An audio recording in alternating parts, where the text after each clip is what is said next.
Hello guys, তো এখন বাজে রাত্রি 10:30।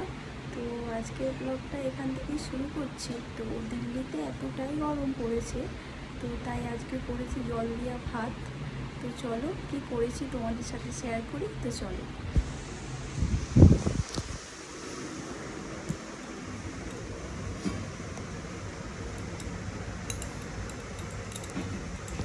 তো দেখো,